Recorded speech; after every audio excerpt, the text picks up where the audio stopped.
Sir mobile forensic व्हॅनचा देशामध्ये केंद्र सरकारने नवीन जो भारतीय साक्ष्य अधिनियम कायदा लागू केलेला आहे।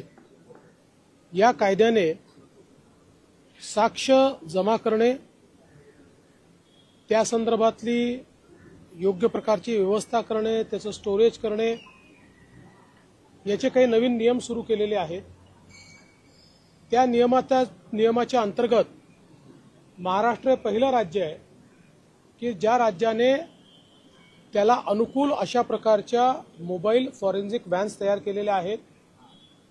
या प्रत्येक मोबाईल फॉरेन्सिक व्हॅनमध्ये वेगवेगळ्या प्रकारचं साहित्य त्या ठिकाणी असणार आहे। याच्यामध्ये एक सायंटिफिक एनालिस्ट आणि एक केमिकल एनालिस्ट ज्यांना फॉरेन्सिक एक्सपर्टचा दर्जा आहे, त्यांचं सर्टिफिकेशन झालेलं आहे, ते उपस्थित असणार आहे। आणि क्राईम सीनवर जाऊन पहिल्यांदा ते क्राईम सीन ताब्यात घेतील आणि तिथला जो काही एव्हिडन्स आहे तो एव्हिडन्स ते जमा करतील। याच्यामध्ये ब्लड सॅम्पल असेल, नार्कोटिक्सचं सॅम्पल असेल, एखाद्या स्फोटाचं सॅम्पल असेल किंवा वेगवेगळ्या प्रकारचे जे काही एव्हिडन्स असतील, या प्रत्येकाचं जागेवर टेस्टिंग करण्याची किट आहे। त्यामुळे कुठल्याही प्रकारे आपल्याला अनेक केसेसमध्ये योग्य एव्हिडन्स नाही म्हणून जो काही क्रिमिनल सुटताना दिसतात तसं याच्यामध्ये होणार नाही। तर त्याच ठिकाणी या किट्सच्या माध्यमातून त्यांना त्याचा 100% प्राथमिक जो काही आहे तो निष्कर्ष काढता येईल आणि अंतिम निष्कर्ष देखील काढता येईल।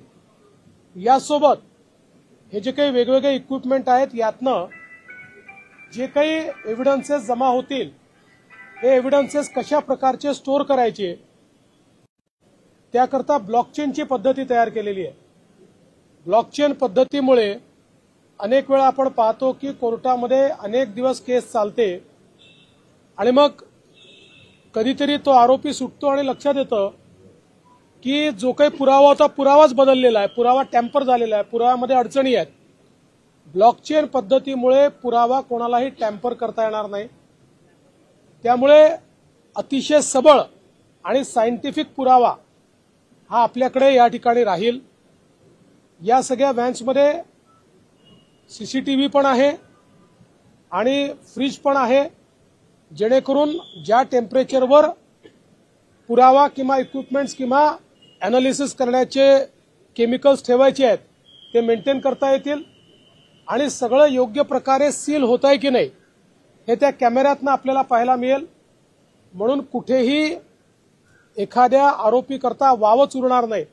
एखाद्या रेपच्या केसमध्ये सिमेंट कलेक्शन असेल, ब्लड कलेक्शन असेल किंवा एखादं DNA करता सायंटिफिक कलेक्शन असेल, असं कुठलंही कलेक्शन आता या माध्यमातून करता येईल। त्यामुळे मला असं वाटतं की गुन्हे उघडकीस येणं आणि गुन्हेगारांना त्या ठिकाणी सजा होणं, या दोन्हीमध्ये एक गुणात्मक बदल आपल्याला पाहायला मिळेल। जवळपास 256 व्हॅन्स आम्ही तयार करणार आहोत। 21 व्हॅन्स आता मी रोल आउट केलेले आहेत। सगळ्या व्हॅन्स या रोल आउट होतील, सगळ्या भागांमध्ये या व्हॅन्स उपलब्ध असतील। यामुळे आपल्या डिटेक्शनमध्ये आणि कन्व्हिक्शनमध्ये एक महत्त्वाचा फायदा या सगळ्या व्हॅन्समुळे होणार आहे। मी आमच्या विभागाचं अतिशय मनापासून अभिनंदन करतो। फॉरेन्सिकचे आमचे डीजी या ठिकाणी आहेत, फॉरेन्सिक विभागाचे आमचे सर्व अधिकारी या ठिकाणी आहेत। या सगळ्यांनी अत्यंत वेगानं चांगल्या पद्धतीनं हे काम या ठिकाणी केलेलं आहे आणि मला वाटतं की याच्यातनं महाराष्ट्रामध्ये आपल्याला अपराध सिद्धीचा दर देखील मोठ्या प्रमाणात वाढवता येईल आणि अपराधांच्या मनामध्ये भीती तयार करता येईल। आज महाराष्ट्र में भारतीय साक्ष्य अधिनियम के अंतर्गत केंद्र सरकार ने जो अपेक्षित किया था उस प्रकार की व्यवस्था को सबसे पहले महाराष्ट्र ने कायम किया है। हम लोगों ने मोबाइल फॉरेंसिक वैन का अभी उद्घाटन किया है। ये मोबाइल फॉरेंसिक वैन किसी भी क्राइम सीन पर जाकर क्राइम सीन को सबसे पहले वहां पर फर्स्ट रिस्पोंडेंट के रूप में अपने कब्जे में लेगी। इसमें फॉरेंसिक एक्सपर्ट्स होंगे, केमिकल एनालिस्ट और टेक्निकल एनालिस्ट होंगे। वहां पर जाकर किस प्रकार से एविडेंस को कलेक्ट करना है इसका प्रशिक्षण उनको है। उनके पास सब प्रकार के एविडेंस कलेक्शन के किट्स है, जिसमें चाहे उनको ब्लड कलेक्शन करना हो, ब्लड सैंपल वहां पर जो दाग होते हैं उसको कलेक्ट करना हो, या फिर सीमेन कलेक्ट करना हो, या फिर कोई नारकोटिक्स का उनको कलेक्शन करना हो, या फिर अगर वहां पर बम विस्फोट हुआ है तो कौन से प्रकार के केमिकल का उपयोग किया गया है इसका एनालिसिस करना हो, देन एंड देयर वही उसी समय वो उसको कर पाएंगे। इस प्रकार की पूरी व्यवस्था उनके पास है। अलग अलग प्रकार के जो साक्ष्य वो जमा करेंगे उनको किस प्रकार से स्टोर करना इसकी पद्धति उनको सिखाई गई है। ये सारा ब्लॉकचेन में जाएगा। ये ब्लॉकचेन में जाने के कारण टेम्पर प्रूफ कोई भी हमारे साक्ष्य को टेम्पर नहीं कर पाएगा। कई बार कोर्ट में इसीलिए आरोपी छूट जाते हैं कि एविडेंस टेम्पर दिखाई पड़ता है। अब टेम्पर प्रूफ एविडेंस होगा और उसके साथ साथ इसको किस प्रकार से कलेक्ट करना, ये सारी व्यवस्थाएं तो की हुई है। और इस वैन में फ्रिज भी है ताकि जो एविडेंस या फिर जो केमिकल्स एक टेम्परेचर पर रखने पड़ते हैं उसको रखने की पूरी व्यवस्था है। इसमें सीसीटीवी है, जिसके कारण एक प्रकार से ये जो सारे एविडेंसेस है इसको ठीक से पैक किया जा रहा है कि नहीं, इसको ठीक से रखा जा रहा है कि नहीं, इसकी एक पूरी सीरीज उसमें हम लोग देख सकते हैं। और सबसे महत्व की बात है, ये सारी कनेक्टेड वैन्स है, इसलिए इमीडिएटली जो हमारे जो सेंट्रल ऑफिस है या जहां पर इसकी जानकारी जानी चाहिए वो जानकारी उसी समय इन वैन्स के माध्यम से वहां पर जाएगी।